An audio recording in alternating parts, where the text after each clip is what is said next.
কড়াইয়ে কি ভাজা হচ্ছে জানতে গেলে পুরোটা শেষ অবধি দেখতে থাকো। আজকে আমার হাতে সময় বেশি নেই, তাই আমি নিয়ে নিয়েছি 300 গ্রামের মতো তোপসে মাছ। এই তোপসে মাছটাকে আমি একটু কাট লাগিয়ে নিয়েছি। আমি দেখিয়ে দিচ্ছি হাত দিয়ে কীরকম করে আমি কেটেছি। খুব সাবধানে আপনারা কাটবেন। এর ফলে কি হয়, যেসব মশলাগুলো থাকে এর ভেতর একটু ভালোভাবে ঢুকে যায়। এখন আমি এর মধ্যে 2 কোয়া লেবু ভালো করে চিপে দিলাম। তারপর দেব হলো লবণ, তারপর একটু হলুদ দিয়ে খুব ভালো করে তোপসে মাছটাকে আমি মাখিয়ে নেব।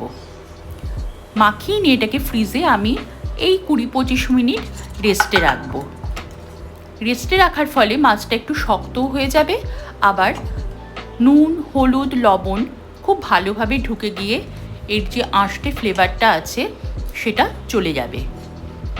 সব কিছু আমার দেওয়া হয়ে গেছে, নুন, হলুদ, লেবু। এবার এটাকে আমি খুব ভালোভাবে মাখিয়ে নিচ্ছি। নুনটা আপনারা ঠিকমতো আন্দাজ মতো দেবেন। আমি বারবারই বলে থাকি যার যতটা পরিমাণ সেই অনুযায়ী দেবেন। আমার পাত্রটা একটু ছোট হয়ে গেছে মাছের আন্দাজে। খুব সাবধানে মাখাবেন, মাছটা তো খুব নরম। আমি এটাকে ভালোভাবে মাখিয়ে নিচ্ছি।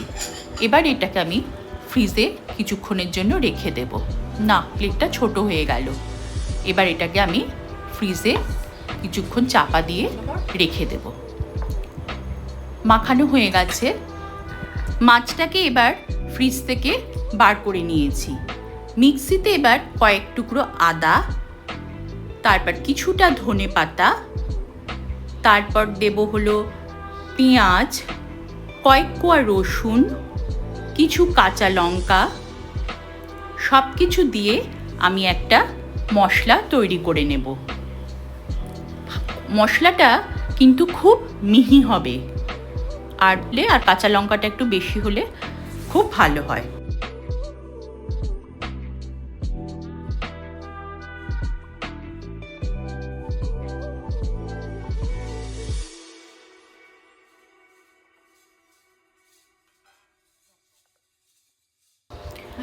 দেখুন আমার পেস্টটা কিন্তু রেডি। কি সুন্দর সবুজ সবুজ রং হয়েছে। ধনেপাতাটা একটু বেশি দিলে আমার মনে হয় গন্ধটাও খুব ভালো হয়, টেস্টটাও কিন্তু ভালো হবে। এবার নিয়ে নিয়েছি আমি খানিকটা ঝাল লঙ্কা গুঁড়ো। ঝাল লঙ্কা গুঁড়োটা আমি মাছের মধ্যে একটু বেশি করেই মাখিয়ে নেব, যাতে মাছের মধ্যে ঝালটা একটু ভালোভাবে ঢোকে। এবার মিক্সি থেকে আমি যে বাটনাটা করেছি, যে পেস্টটা করেছি, তার থেকে খানিকটা পেস্ট নিয়ে আমি মাছের মধ্যে এটাকে মাখিয়ে রাখবো। আর কিছুটা পেস্ট আমি রেখে দেব, আমার অন্য কাজে লাগবে। বেশ খানিকটা আমি এটাকে মাখিয়ে নেব। মশলাটা নিয়ে নিয়েছি, এবার হাত দিয়ে এটাকে মাখিয়ে নেব। আর কিছুটা রেখে দিচ্ছি আমি।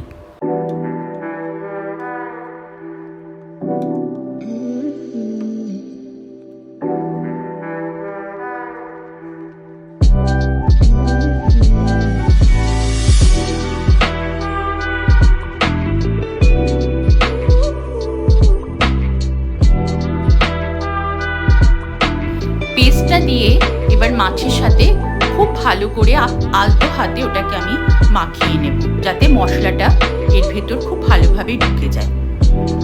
এবার বলো তো দেখি তোমরা কে কোথা থেকে দেখছো?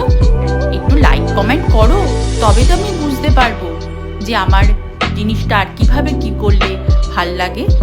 আর তোমাদের যদি কোনো রেসিপি জানা থাকে আমার সাথে অবশ্যই আমার সাথে শেয়ার করো, যাতে পরবর্তী ভিডিওতে তোমাদের সবাইকে আমি ধন্যবাদ দিতে পারি।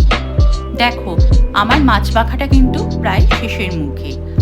আমি এটাকে খুব উল্টে পাল্টে দিচ্ছি, যাতে ভেতরের মশলাগুলো খুব ভালোভাবে ঢুকে যায়। এবার এখানে আমি নিয়ে নিয়েছি একটা গোটা ডিম। আমার সেই রেখে দেওয়া যে পেস্টটা রেখেছিলাম সেইটা, 1 বাটি চালের গুঁড়ো, 1 বাটি বেসন গুঁড়ো, আর নিয়েছি একটুখানি হলুদ।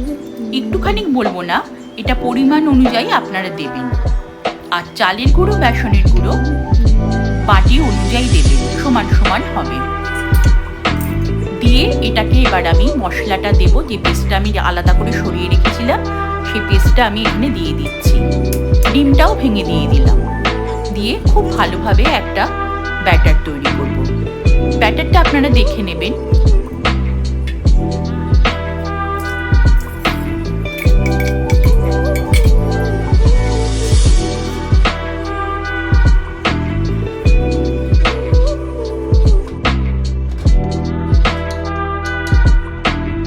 এর মধ্যে আমি কিছুটা কালো জিরেও দিয়ে দিয়েছি। খুব ভালোভাবে ব্যাটারটাকে মেশাতে হবে যাতে এর মধ্যে কোনো রকমের লাম্প না থাকে।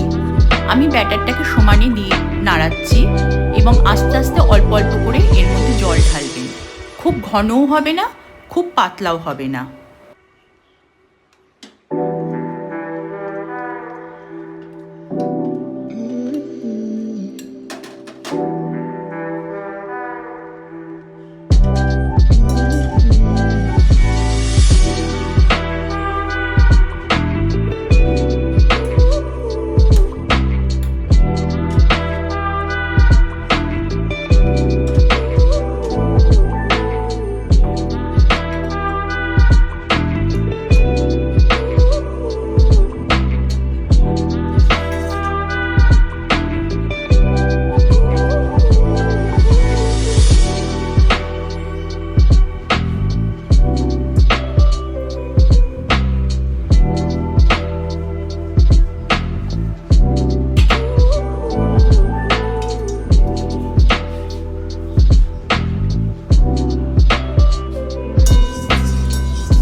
আমার ভাজাটা এবার শেষের পথে।